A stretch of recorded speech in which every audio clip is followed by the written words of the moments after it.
ನಮಸ್ಕಾರ. ಐಡಿಯಾ ನ್ಯೂಸ್ಗೆ ಸ್ವಾಗತ. ವೀಕ್ಷಕರೇ, ಇಂದಿನ ಕಾರ್ಯಕ್ರಮ ಏನು ಅನ್ನೋದನ್ನ ನೋಡೋಣ. ನಮಸ್ಕಾರ ವೀಕ್ಷಕರೇ. ಪುಣ್ಯ ಕ್ಷೇತ್ರ, ಪವಿತ್ರ ಕ್ಷೇತ್ರ, ಪವಾಡ ಇರುವ ಕ್ಷೇತ್ರದಲ್ಲಿ ಇವತ್ತು ನಾವಿದ್ದೀವಿ. 5 ಅಮಾವಾಸ್ಯೆಗಳಿಗೆ ಬಂದವರಿಗೆ ಇಲ್ಲಿ ಹಲವಾರು ವರಗಳು ಸಿಕ್ಕಿದೆ. ಮಗು ಇಲ್ಲದೆ ಇರೋರಿಗೆ 5 ಅಮಾವಾಸ್ಯೆಗಳು ಬಂದ ನಂತರ ಮಗು ಆಗಿದೆ.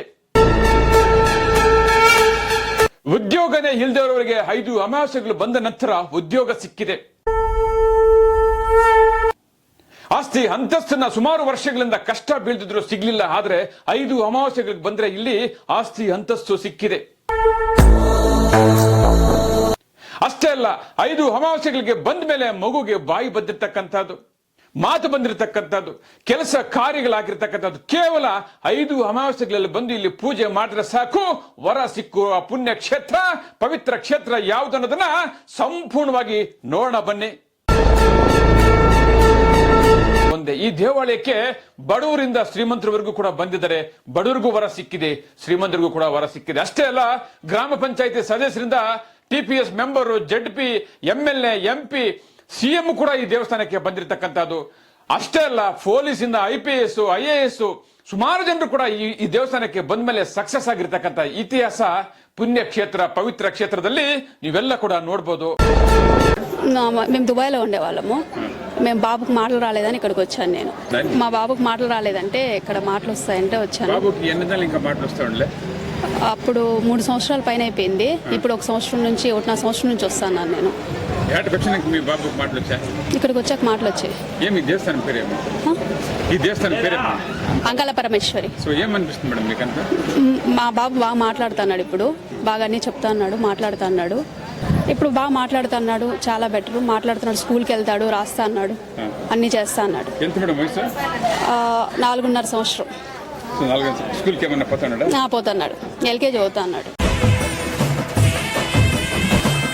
ಈ ದೇವಸ್ಥಾನಕ್ಕೆ ಬಂದು ಪ್ರತಿ ಅಮಾವಾಸ್ಯೆಗೂ ಬರ್ತೀವಿ. ಇಲ್ಲಿ ಬಂದು ನಮ್ಗೆ ತುಂಬ ಒಳ್ಳೆಯದಾಗಿದೆ ನಮ್ಮ ಗುರುಗಳ ಆಶೀರ್ವಾದದಿಂದ.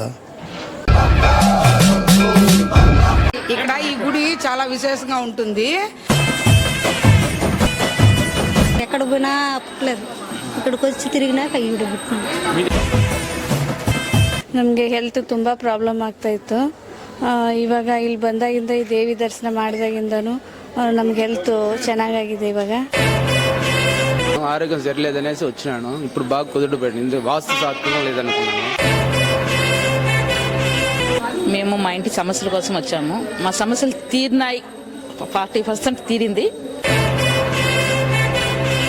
మళ్ళా అమ్మని చూడాలని మేము అంత దూరం నుంచి వచ్చాము. పిల్లలు లేని వాళ్ళకి పిల్లలు పుడతారు. బాగా మనం అనుకునింది బాగా జరుగుతుంది. మేము అమావాసకు వస్తాము. ఇట్లా వాళ్ళ మనసులో ఏ సంకల్పం చేసుకుంటే అదే జరుగుతుంది. పెళ్లిళ్ళు అవ్వకపోతే పెళ్లిళ్ళు, ఎన్నేళ్ళు పెళ్లిళ్ళు అవ్వకపోయినా అవుతుంది పెళ్లిళ్ళు. ఇందులో మా పాప కోసం మొక్కున్నా. నేను మా పాపకి జాబ్ గురించి మొక్కినాను. ఇన్ని రోజులు ఇంటర్వ్యూ రాలేదు, నిన్న లేదు మొన్న ఇంటర్వ్యూ కూడా అటెండ్ చేసేసి వచ్చాము. మా మనవరాలు పుట్టింది, మా మేనత్త కోడలికి. ఇక్కడికి వచ్చిన తర్వాత ఫస్ట్ కొడుకు పుట్టారు. నెక్స్ట్ నాకు కూతురే కావాలి అనేసి ఇక్కడ గుడికి వచ్చాము. అమ్మవారి అందరూ ನಾವು ಸುಮಾರು ತಿಂಗಳಿಂದ ಅಮಾವಾಸ್ಯೆಗೆ ಇಲ್ಲಿ ಪೂಜೆಗೆ ಬರ್ತಾ ಇದೀವಿ. ಬಂದ್ಮೇಲೆ ಒಂದು ನೆಮ್ಮದಿ, ಸುಖ, ಶಾಂತಿ ಒಳ್ಳೇದಾಗಿದೆ. ప్రతియొಬ್ಬరు బన్ని దేవుರ ఆశీర్వాద తಗೊಳ್ಳಿ, నిమ్ಗೂ ಒಳ್ಳೇದಾಗುತ್ತೆ. లేదు అసలు బిడ్డలు పుట్టారు, నాకు 50% ఛాన్సెస్ లేదు అనేసి అన్నారు. డాక్టర్ కూడా డౌటే అని చెప్పి, పిల్లలకి డౌటే అని చెప్పి చెప్పినారు. నేనైనా నమ్మి అమ్మవారి గుడి దగ్గరికి వచ్చాను. స్వామివారు చెప్పారు, నీ కూతురే పుడుతుందమ్మంటే మా అత్త వాళ్ళందరూ కోరిక కూతురే పుట్టాలి, అంటే కూతురు కావాలి అనేసి కళ. అమ్మవారి దగ్గరికి వచ్చి నేను ముక్కొని ఆ స్వామివారికి కూడా అడిగాను, నీకు కూతురే పుడుతుందమ్మా అనేసి అన్నారు. అయినా నేను నమ్మలేదు. అమ్మవారి దయ వల్ల నాకు కూతురు పుట్టింది, చాలా సంతోషంగా ఉంది. 10 సంవత్సరాల తర్వాత నాకు అమ్మవారి ఆశీస్సులతో నాకు ఒక బాబు పుట్టినాడు. నా పేరు జ్యోతి. మా కొడుకు ఇప్పుడు 7కి వచ్చినాకనే ఒక మగ బిడ్డ పుట్టినాడు. అమ్మవారిని నమ్మినాం మేము, బాగుండదు. 5 నెలలుగా వస్తున్నాం మేము, నా ఆరోగ్యం బాగుండదు. ఇప్పుడు వీడికి రాకముందు కొంచెం ఇబ్బందిగానే ఉండింది, ఇక్కడికి వచ్చినాక ಬಾಂಡದು. ನಮ್ಮ ಪೀತಾಂಬರಂ ಗುರುಗಳು ಸುಮಾರು ಜನಕ್ಕೆ ಮಾರ್ಗದರ್ಶಕರಾಗಿದ್ದಾರೆ. ಹಂಗಾಗಿರೋದ್ರಿಂದ ಅವರು ಯಾರ್ಯಾರಿಗೆ ಏನೇನು ಅನುಕೂಲತೆನ ಹೇಳ್ಕೊಟ್ಟಿದ್ದಾರೋ ಅದೇ ರೀತಿ ಎಲ್ಲರಿಗೆ ಮಕ್ಕಳಾಗಿರ್ಬೋದು, ಅವರ ಕೆಲಸ ಕಾರ್ಯ ಸಿದ್ಧಿ ಆಗಿರ್ಬೋದು, ಒಂದು ಕಷ್ಟ ಸುಖ ಅನುಗುಣವಾಗಿ ಎಲ್ಲರಿಗೆ ಮಾರ್ಗದರ್ಶಕರಾಗಿದ್ದಾರೆ ಪೀತಾಂಬರಂ ಗುರುಗಳು. ಅವ್ರ ದೇವಸ್ಥಾನ, ಅವ್ರ ತಂದೆಯವ್ರ ದೇವಸ್ಥಾನ ಇದು ಇರೋದ್ರಿಂದ ತುಂಬ ಎಲ್ಲರಿಗೂ ಬಂದವ್ರು ಏನು ಕೇಳ್ಕೊತಾರೋ ಅದೆಲ್ಲ ಒಳ್ಳೇದಾಗಂಥ ಕೆಲಸಗಳು ಆಗಿದಾವೆ. ನಾವೇನು ಅನ್ಕೊಂಡಿದ್ದೀವೋ ಅದೆಲ್ಲ ಕೆಲಸಗಳು ಸಂಪೂರ್ಣವಾಗಿ ಆಗಿದಾವೆ. ಮಕ್ಕಳ ವಿದ್ಯಾಭ್ಯಾಸಗಳು, ನಮ್ಮ ವ್ಯವಹಾರ ವಹಿವಾಟುಗಳು, ಅದರಿಂದ ನಾವು ಸದಾ ಬರ್ತಾ ಹೋಗ್ತಾ ಇದ್ದೀವಿ ಆ ತಾಯಿಗೆ. ಆ ತಾಯಿ ದರ್ಶನ ಪಡೆದಾಗೆಲ್ಲ ಮನಃಶಾಂತಿಗೋಸ್ಕರ ನಾವು ಬೆಂಗಳೂರಿಂದ ಬರ್ತಾ ಇದ್ದೀವಿ ತಿರುಪತಿಗೆ. ನಿಮ್ಮ ಹೆಸರು? ನಮ್ಮ ಹೆಸರು ದರಿಯಪ್ಪ ಅಂತ. ನೀವೇನು ಮಾಡ್ತಾ ಇದ್ದೀರಿ ಸರ್? ಬೆಂಗಳೂರಲ್ಲಿ ಸಿವಿಲ್ ಕಾಂಟ್ರಾಕ್ಟರ್ ಆಗಿದ್ದೀವಿ. ನಾನೊಂದು ಸುಮಾರು 6-7 ವರ್ಷದಿಂದ ಬರ್ತಾ ಇದ್ದೀನಿ. ಸುಮಾರು ನಮ್ಮ ಸ್ನೇಹಿತರು ಒಬ್ರು ಕರ್ಕೊಂಬಂದ್ರು 2019ರಲ್ಲಿ. ಅವತ್ತಿಂದ ನಾವು ಗುರುಗಳ ದೇವಸ್ಥಾನಕ್ಕೆ ಬರ್ತಾ ಇದ್ದೀವಿ. ತುಂಬ ಒಳ್ಳೇದಾಗಿದೆ. ಯಾವಾಗ ಬರ್ತೀರಿ ಇಲ್ಲಿಗೆ? ನಾವಿಲ್ಲಿ ಅಮಾವಾಸ್ಯೆಗೆ ಬರ್ತೀವಿ ಸರ್. ಅಮಾವಾಸ್ಯೆ ದಿವಸ ಬರ್ತೀವಿ. ಒಳ್ಳೆ ಪೂಜೆ ಇರುತ್ತೆ. ಅಮಾವಾಸ್ಯೆ ದಿನ ಪೂಜೆ ಮುಗಿಸ್ಕೊಂಡು ಸಾಯಂಕಾಲ ಹೊರಡ್ತೀವಿ. ಇಲ್ಲಿ ಬಂದ್ಮೇಲೆ ಏನು ಒಳ್ಳೇದಾಗಿದೆ? ನಮ್ಗೆ ಅದು ಹೇಳ್ಕೊಳಕ್ಕಾಗಲ್ಲ, ಅಷ್ಟು ಎಲ್ಲ ಕೆಲಸ ಕಾರ್ಯಗಳು ಒಳ್ಳೇದಾಕೊಂಡು ಹೋಗಿದೆ. ಓಂ ಶ್ರೀ ಶ್ರೀ ಅಂಗಾಳ ಪರಮೇಶ್ವರೇ ನಮಃ. ಭಕ್ತಾದಿಗಳಂದರಿಗೆ ನಮಸ್ಕಾರಗಳು. ತಿರುಪತಿ ಮಾರ್ಗದಲ್ಲಿ ವಡಮಾಲಪೇಟ ತಿರುಪತಿ ಪುಡಿ ಕ್ರಾಸ್ ಎಂದು ಈ ದೇವಾಲಯ ಇದೆ.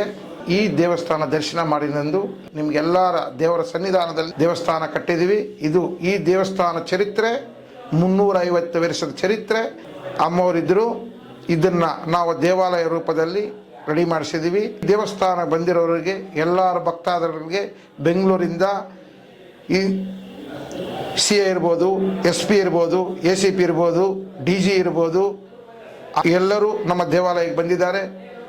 ರಾಜಕೀಯದವರು ಬಂದಿದ್ದಾರೆ, ದೊಡ್ಡ ದೊಡ್ಡ ಜಡ್ಜ್ಗಳು ಬಂದಿದ್ದಾರೆ, ದೊಡ್ಡ ರಾಜಕೀಯ ವ್ಯಕ್ತಿಗಳು ಬಂದಿದ್ದಾರೆ, ಇವರೆಲ್ಲರೂ ದೊಡ್ಡ ಮಾಲೀಕರು ಬಂದಿದ್ದಾರೆ.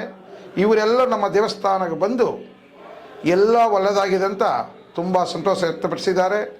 ನಮ್ಮ ದೇವಸ್ಥಾನದಲ್ಲಿ ಒಂದೇ ತಿಂಗಳಲ್ಲಿ 7 ಜನ, ಒಂದೇ ತಿಂಗಳಲ್ಲಿ 5 ಜನಕ್ಕೆ ಮಕ್ಕಳಾಗಿದೆ. ಅವರಿಗೆಲ್ಲ ಒಳ್ಳೆಯದಾಗಿದೆ. ಎಷ್ಟೋ ಜನಕ್ಕೆ ಮದುವೆ ಆಗಿಲ್ಲ ಅಂತ ಮದುವೆ ಆಗಿದೆ.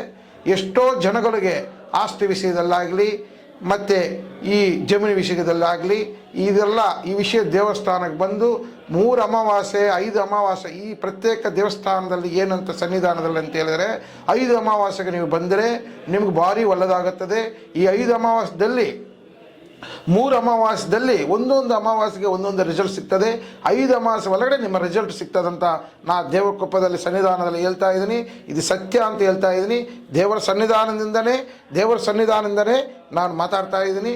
ಇದು ಏನೇ ಅಂತ ಹೇಳಿದ್ರೆ ಎಲ್ಲರಿಗೂ ಒಳ್ಳೆಯದಾಗಬೇಕಂತ ಹೇಳ್ಬಿಟ್ಟು ನಮ್ಮ ಐಡಿಯಾ ಚಾನಲ್ಲು ಐಡಿಯಾ ಮಂಜು ಅವರು ನನಗೆ ಒಂದು ಸಲ ಕೇಳಿದ್ದಾರೆ, ಇಲ್ಲಿ ಎಷ್ಟೋ ಜನಗಳು ಒಳ್ಳೆಯದಾಗಿದೆ, ನೀವು ಎಲ್ಲರಿಗೂ ಹೇಳಿ ಮಾತಾಡಿ ಅಂತ ಹೇಳಿದ್ದಾರೆ. ಅದಕ್ಕೆ ನಾನು ಏನೋ ಕನ್ನಡದಲ್ಲಿ ತಪ್ಪಲ್ಲಿ ಮಾತಾಡಿದರೆ ನಾನು ಕ್ಷಮಿಸಬೇಕಂತ ಭಾವಿಸ್ತೀನಿ. ನಾನು ನಿಮಗೆಲ್ಲರೂ ಕೋರೋದು ಏನಂತ ಹೇಳಿದ್ರೆ, ನೀವು ಈ ತಿರುಪತಿ ಮಾರ್ಗದಲ್ಲಿ ಯಾವಾಗ ಬಂದಿರೇನು ನಮ್ಮ ಕರ್ನಾಟಕದಿಂದ ಬರುವಾಗ ನಮ್ಮ ಕರ್ನಾಟಕದ ಎಲ್ಲರಿಗೂ ಹೇಳ್ತೀನಿ, ನಿಮಗೆ ಮಕ್ಕಳಾಗಿಲ್ಲಂದರೆ, ಮದುವೆ ಆಗಿಲ್ಲ ಅಂತ ಹೇಳಿದ್ರೆ, ನಿಮ್ಮ ಆರೋಗ್ಯ ಭಂಗ ಇದ್ದರೆ ಅಂತ ಹೇಳಿದ್ರೇನು, ಜಮೀನು ವಿಷಯದಲ್ಲಿ ಟೆನ್ಷನ್ ಇದ್ದರೆ ಅಂತ ಹೇಳಿದ್ರೇನು, ನಿಮಗೆ ಬಿಸ್ನೆಸ್ಸಲ್ಲಿ ಟೆನ್ಷನ್ ಇದ್ರೇನು, 5 ಅಮಾವಾಸ್ಯೆಗೆ ಗರ್ಭ ಆಲಯದಲ್ಲಿ ಅಂದ್ರೆ ನಾವು ಒಳಗಡೆ ಬಿಡ್ತೀವಿ. ಆ ಅಮಾವಾಸ್ಯೆ ದಿನ ಮಾತ್ರ, ಮಿಕ್ಕಿದ ಟೈಮಲ್ಲಿ ಯಾವತ್ತೂ ನಾವು ಒಳಗಡೆ ಬಿಡೋಕ್ಕಾಗಲ್ಲ. ಅಮಾವಾಸ್ಯೆ ದಿನದಲ್ಲಿ ಅಭಿಷೇಕಗಳು, ಪೂಜಾ, ಹಲವಾರು ಯಜ್ಞಗಳು, ಇದೆಲ್ಲ ಹಲವಾರು ಪೂಜೆಗಳೆಲ್ಲ ನಡೀತದೆ. ಈ ಹಲವಾರು ಪೂಜೆಗಳಿಂದ ಎಲ್ಲರಿಗೂ ಒಳ್ಳೆಯದಾಗ್ತಾ ಇದೆ. ಎಲ್ಲರಿಗೂ ಎಷ್ಟೋ ಜನಕ್ಕೆ ನಾವು ಏನಕ್ಕೆ ಈ ಚಾನಲಲ್ಲಿ ಮಾತಾಡ್ತಾ ಇದ್ದೀವಿ ಅಂದರೆ ಈ ಚಾನಲ್ ನೋಡಿ ನಿಮಗೂ ಒಳ್ಳೆಯದಾಗಬೇಕಂತ ನನ್ನ ಭಾವನೆ. ನನಗೇನು ಈ ಚಾನಲಲ್ಲಿ ಹಾಕಿದ್ದಾರೆ ಸುಳ್ಳು ಹೇಳೋದಂತ ನನಗೆ ಆಗುತ್ತಾ ಇಲ್ಲ. ನಾನು ದೇವರ ಹಿಂದೆ ಇದ್ದೀನಿ, ದೇವರ ಮುಂದೆಯಿಂದ ಮಾತಾಡ್ತಾ ಇದ್ದೀನಿ. ಇದು ಸತ್ಯ. ಇವರು ಚಾನಲಲ್ಲಿ ಇವತ್ತು ಆಗಿರೋ ವಿಶೇಷಗಳೆಲ್ಲನೂ ಅವರೇ ನೋಡಿದ್ದಾರೆ ಕಣ್ಣಾರವಾಗಿ. ಅದನ್ನ ನೋಡಿಬಿಟ್ಟು ಚಾನಲಲ್ಲಿ ಮಾಡಿದ್ದಾರೆ.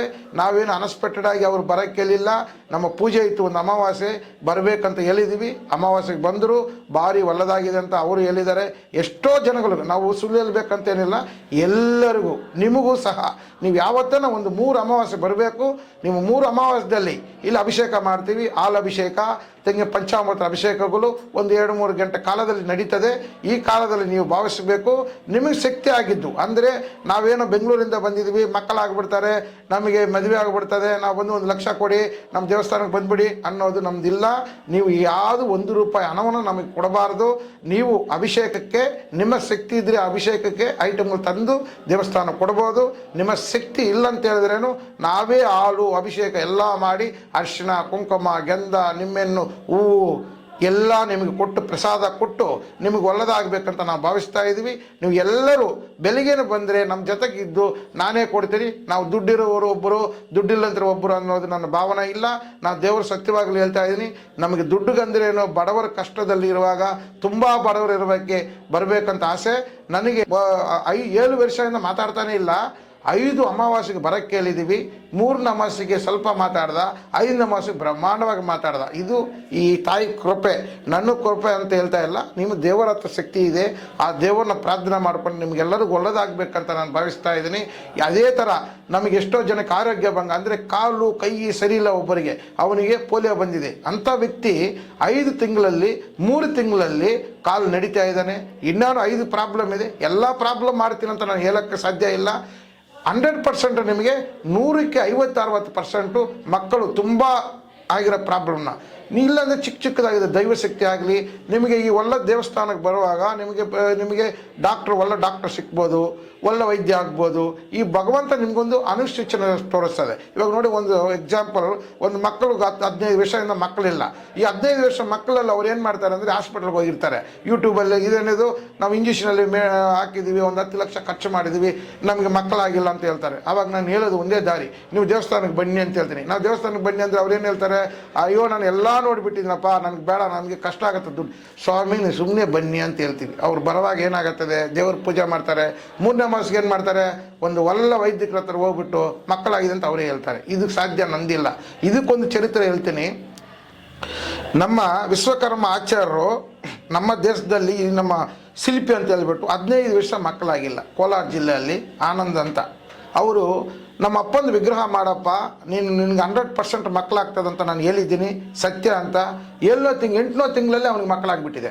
ಅಂದರೆ ನಮ್ಮ ತಂದೆಯವರು ವಿಗ್ರಹ ಮಾಡೋ ಒಳಗೆ ನಿನಗೆ ಸಿಗ್ತದಂತ. ಅವ್ನು ನನಗೆ 7 ತಿಂಗಳು ಸತಾಯಿಸಿದ, 7ನೇ ತಿಂಗಳು ಅವ್ನಿಗೆ ಮಕ್ಕಳಾಗಿದೆ. ಅಂದರೆ ಇದು ನಾನು ಹೇಳೋದು ಸತ್ಯ, ಇದು ಸತ್ಯ. ಅವರೂ ನಿಮ್ಗೆ ಯೂಟ್ಯೂಬ್ ಚಾನಲಲ್ಲಿ ಒಂದು ದಿನ ಮಾತಾಡಿಸ್ತೀನಿ ನಾನು. ಇವಾಗ ಏನೇನೋ ಈ ಟಿ ವಿಯಲ್ಲಿ ಯಾರೋ ಸಿಕ್ಕಿದಾರಂತ ಮಾತಾಡ್ತಾ ಇಲ್ಲ. ಅವರು ಅನ್ನದಾನಕ್ಕೆ ಬರುತ್ತಾರೆ.